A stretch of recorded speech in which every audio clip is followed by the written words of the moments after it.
Hi everyone, Ranger Leah here representing Kings Mountain National Military Park. I'm here in my living room once again in my book nook, surrounded by my wooden and glass fronted bookcases, to bring you the final edition of Clash of the Commanders Southern Campaign Edition.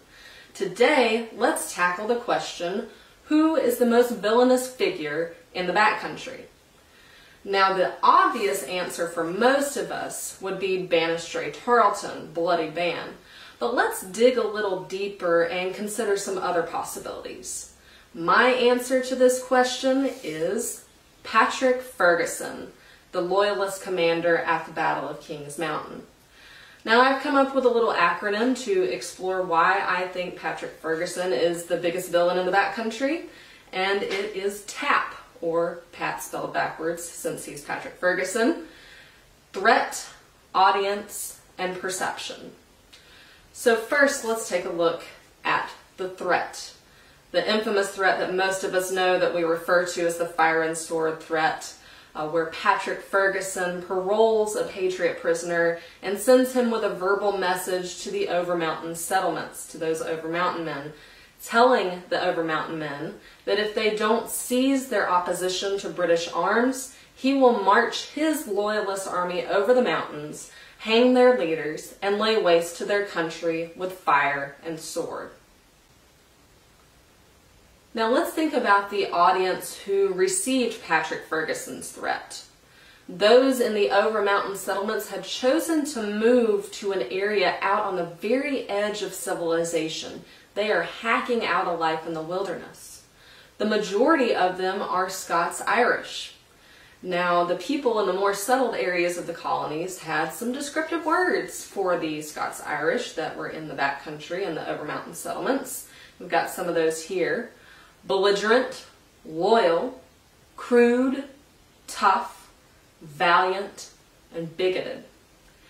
These were people who drank hard, they fought hard, they had been fighting the Native American tribes on the frontier, the Cherokee and the Shawnee, that had hardened them for battle.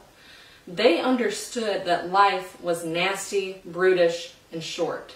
But if they could survive the array of man-made and natural threats against them, they could ride into battle as seasoned warriors.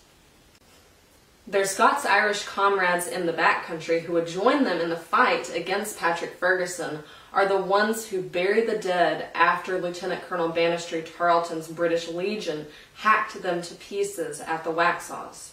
They are the ones who are treating the wounded at Waxhaws Presbyterian Church, who are nursing a thirst for revenge. These are the people who are the backbone of the revolution in the Carolinas, who would bend but never break, even in the dark days after the fall of Charleston. Now, think about the impact of the threat on this audience. Huge. Enough to motivate and mobilize 2,000 backcountry patriots and Over-Mountain men to go on a march to find Patrick Ferguson. Now, there is some debate among historians over whether Patrick Ferguson actually issued this threat. First of all, Patrick Ferguson is a professional soldier. Why would he issue a verbal warning instead of a written message? Why would he trust a Patriot prisoner to remember everything to convey to the men of the Over-Mountain settlements? Second, there is no indication that he was making any kind of preparations for an Over-Mountain campaign. He wasn't building up his food stores. Third, none of his officers make any mention in their journals of preparations for an Over-Mountain campaign. But guess what? None of that matters. What matters is that the Over-Mountain men and the backcountry patriots believed that he said it.